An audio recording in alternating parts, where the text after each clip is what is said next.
Maoist chief Nambala Keshavarao మృతిపై ఎలాంటి అనుమానాలు వ్యక్తమవుతున్నాయి?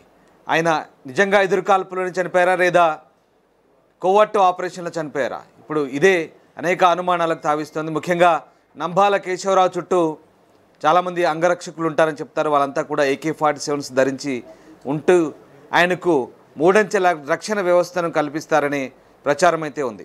అయితే ఇలాంటి అంగరక్షకుల వలయం చుట్టూ ఉన్నటువంటి నంబాల కేశవరావు నిజంగా ఎదురుకాల్పుల్లో చనిపోయారా? దీని గురించి ఎలాంటి వాదనలు ప్రస్తుతం తెరపైకి వస్తున్నాయనేది ప్రస్తుతం ఆసక్తికరమైన చర్చ. ముఖ్యంగా వృద్ధాప్య సమస్యలతో కొంతకాలంగా షెల్టర్ జోన్లో ఉన్నటువంటి కేశవరావు ఒడిశాలోని ఆసుపత్రిలో కూడా చికిత్స పొందుతున్నట్టుగా తెలుస్తోంది. అయితే ఆయన్ని అక్కడే పట్టుకున్నారా లేదా ఎదురుకాల్పుల్లో చనిపోయారనే అనుమానాలు అయితే తలెత్తున్నాయి. భారీ భద్రత మధ్య ఎప్పుడు సంచరించే నంబాల కేశవరావు మృతి పట్ల ఇప్పుడైతే కొన్ని అనుమానాస్పద వాదనలు అయితే తెరపైకి వస్తున్న నేపథ్యంలో దీనిపై మావోయిస్టు పార్టీ కూడా ఇప్పటివరకు ఎలాంటి ప్రకటన చేయలేదు. అటు మావోయిస్టుల ప్రకటన కోసం ఇటు పౌర హక్కుల సంఘాలు కూడా వెయిట్ చేస్తున్న పరిస్థితి కనబడుతోంది. ఇక మొత్తం మీద మూడంచెల రక్షణ వ్యవలయంలో సుశిక్తులైన అంగరక్షకుల పహారాలో ఉండే మావోయిస్టు దళపతి నంబాల కేశవరావు ఎన్కౌంటర్ ఎలా జరిగింది? ఛత్తీస్గఢ్ రాష్ట్రంలోని దట్టమైన అడవి ప్రాంతంలో బుధవారం జరిగిన ఎదురుకాల్పులో ఆ పార్టీ జాతీయ ప్రధాన కార్యదర్శి నంబాల చనిపోయారని భద్రతా బలగాలు ప్రకటించాయి. ఆ స్థాయి లీడర్ను ఎదురుకాల్పుల్లో చంపడం ఏ రకంగా సాధ్యమైంది? ముఖ్యంగా వృద్ధాప్య సమస్యలతో బాధపడుతున్న నంబాల అసలు అడవుల్లో దళాల మధ్య ఉండే ఛాన్సే లేదని, చాలా కాలంగా ఆయన షెల్టర్ జోన్లో ఉంటున్నారని మాజీ మావోయిస్టులు పార్టీ సానుభూతి పరులు చెప్పుకుంటున్నట్టుగా తెలుస్తుంది. కాగా కోవర్ట్ ఆపరేషన్ ఫలితంగా ఈ ఎన్కౌంటర్ జరిగిందనే ప్రచారం జోరందుకుంది. నిఘా వర్గాలు పక్కా స్కెచ్ వేసి ఒడిశాలో హెల్త్ చెకప్ కోసం వెళ్ళిన నంబాలను పట్టుకొచ్చి హతమార్చారనే ఆరోపణలు కూడా వెల్లువెత్తున్నాయి. నంబాల కేశవరావు ప్రస్తుతం ఎన్కౌంటర్లో మావోయిస్టు ప్రభావిత ప్రాంతంలో దేశమంతటా హాట్ టాపిక్గా మారింది. విశ్వసనీయ సమాచారం ప్రకారం AK-47 SLR వంటి అత్యాధునిక ఆయుధాలతో దాదాపు 10 నుంచి 20 మంది వరకు మిలిటరీ ట్రైనింగ్ పొందిన అంగరక్షకులు నంబాలకు రక్షణ కల్పిస్తున్నారని తెలుస్తుంది. అయితే ఆపరేషన్ కగార్ నేపథ్యంలో ఆయన భద్రతను మరింత పెంచారని, ఏకంగా ఒక ప్లాటూన్ ఆయనకు రక్షణగా ఉందని చెప్తున్నారు. పోలీసులు భద్రతా దళాలు ఆకస్మికంగా దాడి చేసినా అతను సురక్షితంగా తప్పించుకునేందుకు అంగరక్షకులు ముందుగానే ప్లాన్ సిద్ధం చేసుకుంటారని, ఎదురుకాల్పులో సుప్రీం కమాండర్ హతం కావడం అంత సులభం కాదని వాదనలు వినిపిస్తున్నాయి. ప్రస్తుతం నెలకొన్న పరిస్థితిలో షెల్టర్ జోన్లో ఉంటున్న నంబాలను హెల్త్ చెకప్ కోసం ఒడిశాలోని ఓ హాస్పిటల్ తీసుకెళ్లిన సమయంలో ఆయన్ను పట్టుకున్నట్టు తెలుస్తోంది. అటవీ ప్రాంతానికి బయట ఉండడం వల్ల ఆయనకు పెద్దగా భద్రత లేదని చెప్తున్నారు. మావోయిస్టు కీలక నేత ట్రీట్మెంట్ తీసుకుంటున్నారన్న సమాచారం రావడంతో భద్రతా బలగాలు నిఘాను పటిష్టం చేయడంతో పాటు కోవట్లను రంగంలోకి దింపినట్టు పార్టీ సానుభూతి పరులు అంటున్నారు. సో ఈ రకంగా కోవట్ల ద్వారా చికిత్స తీసుకుంటుంది నంబాలగా నిర్ధారించుకున్న పోలీసులు ఆయనతో పాటు 4-5 అంగరక్షకులను కొందరు సానుభూతి పరులను పట్టుకొచ్చి ఇంద్రావతి రివర్ ఫారెస్ట్లో కాల్చి చంపినట్లు ప్రచారం అయితే సాగుతోంది. గతంలోని కోవర్ట్ ఆపరేషన్లలో మావోయిస్టు పార్టీ ముఖ్య నేతలను కోల్పోయింది. నంబాలను పట్టుకోవడానికి పోలీసులు ఈ మధ్య లొంగిపోయిన వారిని, అరెస్ట్ అయిన వారిని కోవర్టులుగా మార్చినట్టు తెలుస్తోంది. ఇటీవల చేపట్టిన కర్రగుట్టల ఆపరేషన్ కూడా పోలీసులకు కలిసి వచ్చింది. ఈ నేపథ్యంలో కొందరు కీలక నేతల కొరియాలుగా పనిచేస్తున్న పలువురిని పోలీసు బలగాలు అదుపులోకి తీసుకున్నాయి. వీరి ద్వారా వారి కదలికలపై ఫోకస్ పెట్టారు. మోస్ట్ వాంటెడ్ మావోయిస్టు హిడ్మా టార్గెట్గా చాలా కాలంగా బలగాలు పెద్ద ఎత్తున కూమింగ్ చేసిన ఈ క్రమంలోనే తెలంగాణ ఛత్తీస్గఢ్ సరిహద్దులో జల్లెడపడుతున్నారు. ఇక కర్రగుట్టల్లో మావోయిస్టులు తలదాచుకున్నారని, అందులో హిడ్మా కూడా ఉన్నాడని ప్రచారం జరగడంతో వేలాది మంది పోలీసులు కర్రగుట్టలు చుట్టుముట్టాయి. అయితే అక్కడి నుంచి హిడ్మా తప్పించుకున్నాడని పోలీసులు నిరాశ చెందుతున్నారు. దీంతో పార్టీకి సంబంధించిన పెద్ద నేతల ఆచూకీ కోసం భారీ కసరత్తు చేశారు.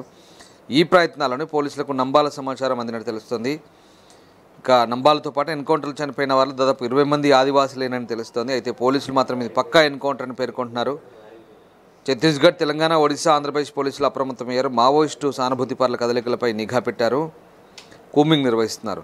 సాయుధ పోరాట మార్గం ఎంచుకున్నప్పటికీ నంబాల కేశవరావు అత్యంత జాగ్రత్తగా వ్యవహరించేవాడని ఆ పార్టీకి చెందిన సానుభూతి పరులు చెప్తున్నారు. తినడం, పడుకోవడం ఇలా ప్రతి అంశంలో జాగ్రత్తలు తీసుకునేవాడని, అజ్ఞాత జీవితం గడిపే వ్యక్తులు ఎట్టి పరిస్థితుల్లోనూ తమ ఫోటోలు, ఇతర ఆనవాళ్ళు బయటపడకుండా జాగ్రత్త పడాలని తోటి మావోలకు చెప్పేవారని అంటున్నారు. తాను స్వయంగా ఫోన్లకు దూరం ఉండడం కాకుండా తానున్న ప్రదేశంలో ఫోన్లు, కెమెరాలకు అనుమతించేవాడు కాదని తెలుస్తుంది. ఈ కారణంగానే 45 ఏళ్ల అజ్ఞాత జీవితంలో ఆయనకు సంబంధించిన ఒక్క ఫోటో కూడా బయటకు రాలేదు. అయితే ఎంతో జాగ్రత్తగా ఉండే వ్యక్తి ఎన్కౌంటర్ గురి కావడం ఇక వెనువెంటనే అతని భద్రతా దళాలు గుర్తించడం సందేహాస్పదమన్న వాదనలు వినిపిస్తున్నాయి. మావోయిస్టు పార్టీ చీఫ్గా ఉన్న కేశవరావుకు మూడంచెల భద్రత సాధారణంగా ఉంటుంది. అయితే కనీసం 70కి తక్కువ కాకుండా రక్షణ దళం ఉంటుందని వీరిలో చాలామందికి AK-47 తుపాకులు వినియోగిస్తారని చెప్తున్నారు. కానీ నారాయణపూర్ ఎన్కౌంటర్లో 27 మంది మావోయిస్టులు చనిపోతే 28 ఆయుధాలను పోలీసులు స్వాధీనం చేసుకున్నారు. ఇందులో కేవలం AK-47లు 3 ఉన్నట్టు, SLRలు 4, 303 రైఫిల్స్ 6, 12 ఇంచు బోర్ తుపాకులు, 5 ఇన్సాస్, 6 బ్యారెల్ గ్రౌండ్ గ్రెనేడ్ లాంచర్లు, కార్బన్ తుపాకీ ఉన్నాయి. చనిపోయిన వారిలో నంబాల నవీన్ టిప్పులు డివిజన్ ఆ పై స్థాయి నేతలుగా ఉన్నారు.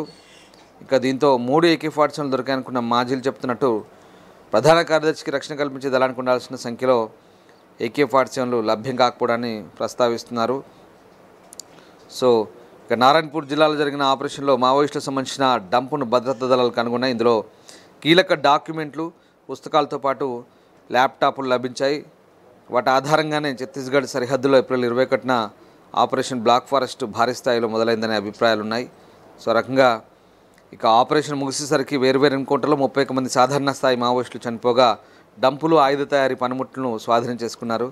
ఇక వాటిలో లభించిన ల్యాప్టాప్లు, డాక్యుమెంట్లు లభించిన సమాచారాన్ని విశ్లేషించుకోవడంలో జరిగిన పొరపాటు కారణంగానే ఆశించిన విజయం దక్కలేదని భద్రతా దళాలు భావిస్తున్నట్టు తెలుస్తోంది.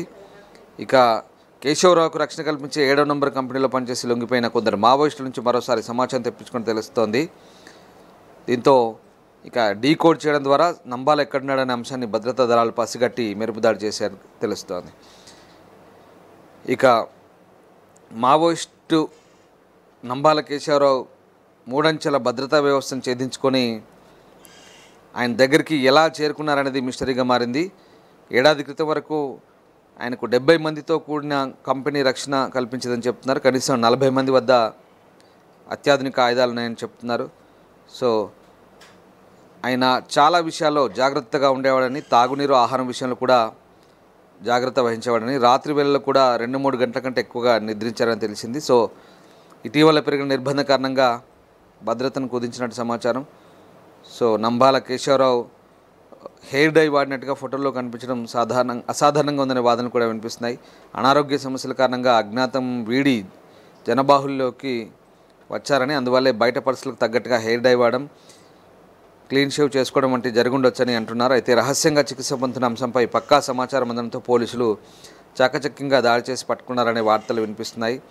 నారాయణపూర్ ఆపరేషన్లో డిస్ట్రిక్ట్ రిజర్వ్ గార్డ్స్ బలగాలు పాల్గొన్నట్టు పోలీసులు ప్రకటించారు. అయితే జంగిల్ వార్ఫేర్లో శిక్షణ పొందిన కోబ్రా బలగాలు, యుద్ధ తంత్రాల్లో ఆరితేరిన border security force, Indo Tibetan police force, అత్యాధునిక ఆయుధాలు ఉపయోగించే CRPF జవాన్లతో సాధ్యం కాని కేవలం 4 జిల్లాలకు చెందిన మాజీ మావోలతో కూడిన DRG బలగాలు మావోయిస్ట్ చీఫ్ను ఎన్కౌంటర్ చేయడం ఎలా సాధ్యమైందనే వాదన వినిపిస్తుంది. సో మొత్తం మీద ఇక చివరకు తమ కష్టం ఫలించి నంబాల ఆచూకీ తెలుసుకున్నామని, లొంగిపోమని చెప్తే వినకుండా కాల్పులు జరపడం వల్ల ఎన్కౌంటర్లో ఆయన ప్రాణాలు కోల్పోయారని, చాలామంది మావోయిస్టులు ఘటనా స్థలం నుంచి తప్పించుకున్నారని పోలీసు వర్గాలు చెప్తున్నారు. మొత్తం మీద మావోయిస్టు పార్టీ టార్గెట్లో ఉన్న నేతలను అప్రమత్తం చేస్తున్నారు. ఏజెన్సీ ప్రాంతాల్లో పర్యటించే టైంలో తప్పకుండా తమకు సమాచారం ఇవ్వాలని నేతలు సూచిస్తున్నారు. తమ పార్టీ చీఫ్ ఎన్కౌంటర్పై ఇప్పటివరకు మావోయిస్టు పార్టీ నుంచి ఎలాంటి అధికారిక ప్రకటన లేదు. ప్రకటన వస్తే ఈ విషయంలో మరింత స్పష్టత వస్తుందని మావోయిస్టు అనుభవపరులు చెప్తున్నారు. సో మొత్తం మీద ఇప్పుడు చెప్పిన అంశాలన్నీ కూడా కేవలం కొంత సమాచారం మేరకే చెప్పగలుగుతున్నాం. ఇది పూర్తి స్థాయిలో మావోయిస్టులు ఇక ఎన్కౌంటర్కి సంబంధించి ఇప్పటివరకు ఎలాంటి అధికారిక ప్రకటన కూడా చేయలేదు. ఆ ప్రకటన వస్తే దాని గురించి స్పష్టత వస్తుందని మావోయిస్టు సానుభూతి పనులు కూడా చెప్తున్నారు. కానీ అటు పౌర హక్కుల సంఘాలు కూడా అది చెప్తున్నాయి. సో ఇప్పటికీ అటు మావోయిస్ట్ పార్టీ ఇంతవరకు ఎలాంటి అధికారిక ప్రకటన చేయలేదు, ఎలాంటి ఆరోపణలు కూడా చేయలేదు ఎన్కౌంటర్ గురించి. ఇదంతా కూడా కేవలం కొంత ఊహాజనితంగానే చెప్పుకోవచ్చు. సో మావోయిస్ట్ పార్టీ పూర్తి స్థాయి ప్రకటన చేస్తే కానీ పూర్తి సమాచారం రావాల్సింది. ప్రపంచంలో ఏ మూల ఏ క్షణం ఏం జరుగుతుందో వేగంగా తెలుసుకోవడానికి తొలి వెలుగు వాట్సాప్ ఛానల్ని ఫాలో చేయండి.